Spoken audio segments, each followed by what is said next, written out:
especially in light of the fact that alcohol and drug abuse, or put simply, substance abuse, is already a growing national concern that is affecting almost all facets and fabric of our society. Moreover, this report will now enable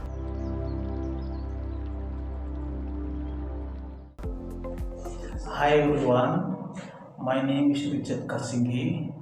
In this video presentation, we are going to talk about alcohol abuse as one of the teacher and professional behaviors.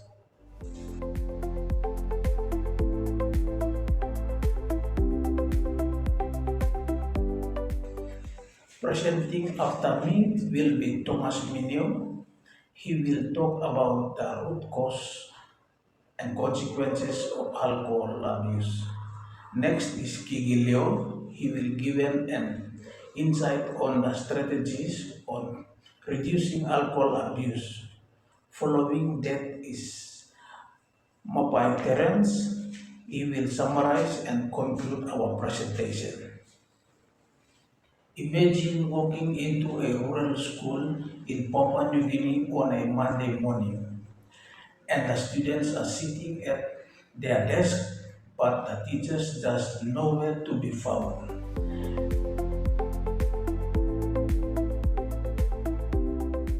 And it is a phenomenon that is so common in certain districts. Let us call it the Monday sickness. So, welcome to today's deep dive.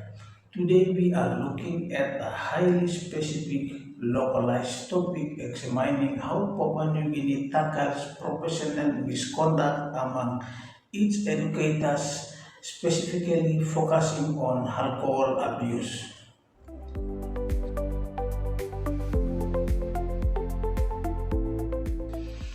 Our discussion will be grounded around two critical institutions in PNG, the Teaching Service Act of 1988 and the TSC, the Code of Regulations and Ethics.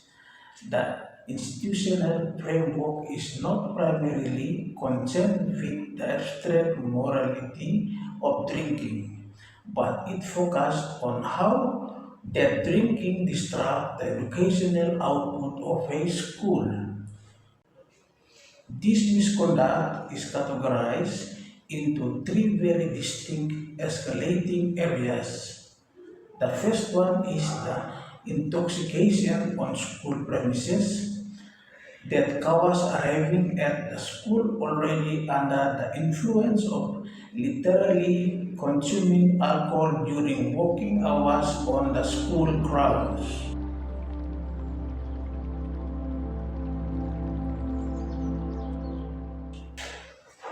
The second category is an alcohol-related absenteeism, explicitly 10.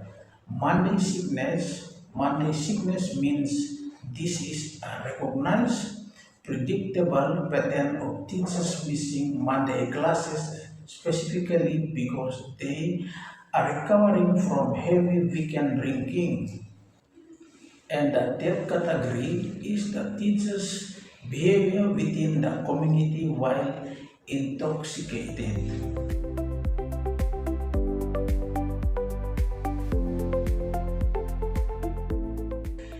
In many communities, the teacher is a highly visible representative of the national government, so your professional reputation is intimately tied to your standing among the community elders and parents.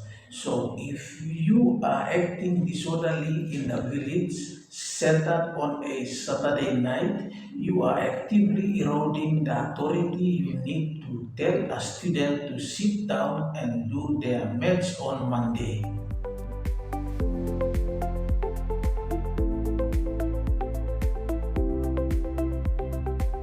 My name is Thomas Minio. I will be talking about the root causes of alcohol abuse. If a teacher loses face in a community, then is where classroom become unmanageable. Let us look at the primary drivers or the root causes of that.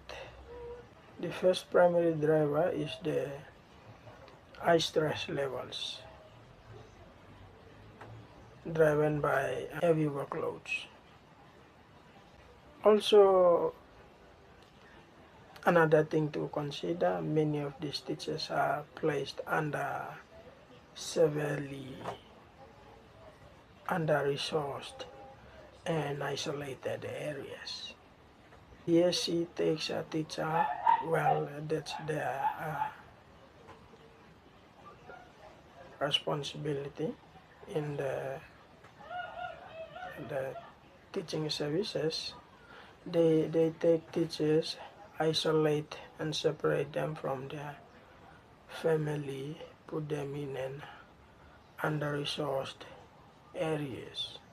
TSC takes a teacher, separate them from their family and place them in an under-resourced schools with overcrowded classrooms.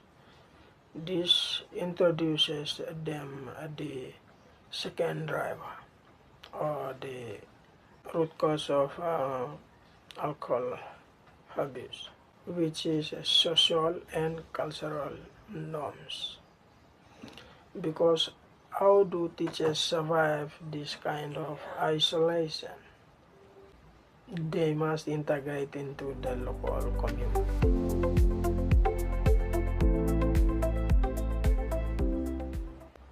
And in many of these areas, heavy social drinking is deeply normalized. It is the primary mechanism for socialization. The final root cause is the weak supervision of local head teachers or the school overall board of management, the school board of management. When a teacher is teaching in a remote area, central oversight is basically a logistical impossibility because the government is hundreds of miles away. For example, in Port Moresby, if the local head teacher turns a blind eye or is participating in the same drinking culture, then the behavior is never corrected. It just becomes the norm. With all that is going on, who is affected now? Well, let's find out. When a teacher starts dealing with chronic Monday sickness or public intoxication, who gets the hit? Most immediate victims are the students. In what area are they being affected? The most obvious metric is lost learning time. Literally just empty hours. The teacher is not there, so learning is crippled.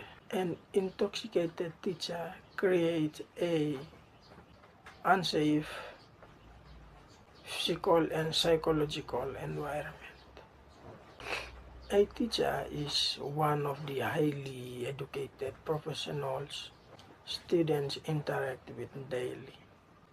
Watching that figure unravels publicly shatters the aspirational value of education for those kids. So the students are losing their educational foundation. Colleagues are also affected. Alright, colleagues are burning out from carrying the extra weight, and the school is losing the respect to the community. And finally, the blast radius hits the teacher themselves.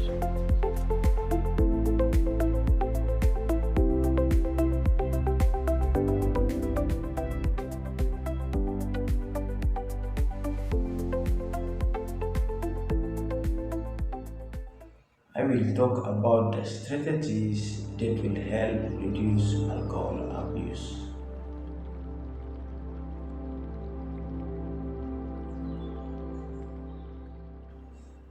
Well, the strategy are classed into four distinct pillars.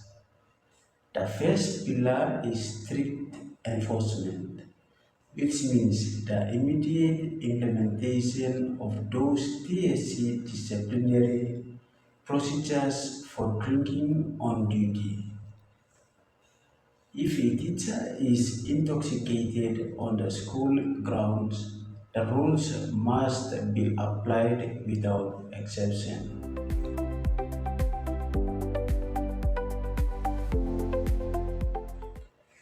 An institution cannot function without a baseline of acceptable conduct. The second pillar called for wellness programs, specifically establishing teacher support groups and counseling services focused on stress management. Establishing teachers support groups means formalizing a system where educators check in on each other, creating a structured outlet to discuss the workload and the solution before alcohol becomes the default coping mechanism. The third pillar is awareness training. Conducting active recurring workshops to continually remind staff of the TSC Code of Regulations and Ethics. The utility of the pillar is to eliminate doubt. Finally, the fourth pillar is community monitoring.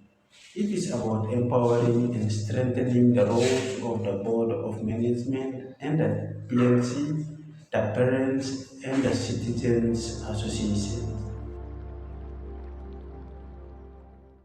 Board of Management is not only a volunteer fundraising committee, but they are also powerful local governance structures. They have real institutional teeth. If a teacher is routinely experiencing money sickness or causing public disruptions, the Board of Management has the formal authority to report them directly to the TSC. In conclusion, if the TSC only have strict rules and harsh punishments, teachers do not magically get better. They just learn how to hide their destructive coping mechanisms until everything violently falls apart. This is exactly why the other half of the strategy is the teacher. Support groups and stress management counseling is so vital.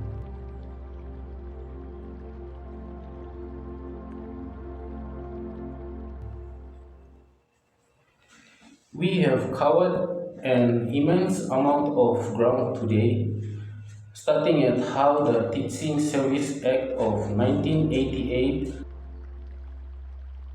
through Vine's misconduct not as a moral failing but is an operational breakdown. Then explored the deep systematic root causes, looking at how incredible geographical isolation coupled with cultural expectations of heavy social drinking and a total lack of psychological support turns alcohol from a choice into an expected coping mechanism. Then we mapped out how the behavior strips students of their education and safety, cause overload on colleagues, and eventually triggers a tragic financial collapse for the teacher. And finally, we examine the mechanics of the solution, balancing the firm disciplinary hand of the TSC and local community boards with genuine peer led wellness support. What we present today were intensely specific to the teaching framework in Papua New Guinea. Thank you for joining us on this deep dive. We will catch you on the next one.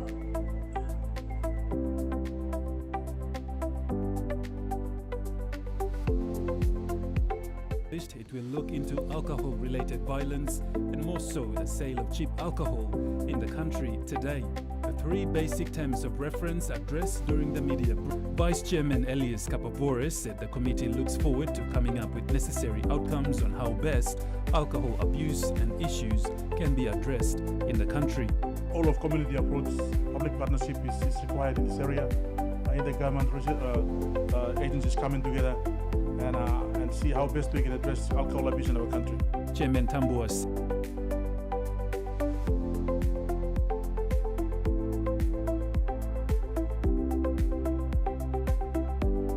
Especially in light of the fact that alcohol and drug abuse, or put simply, substance abuse, is already a growing national concern that is affecting almost all facets and fabric of our society.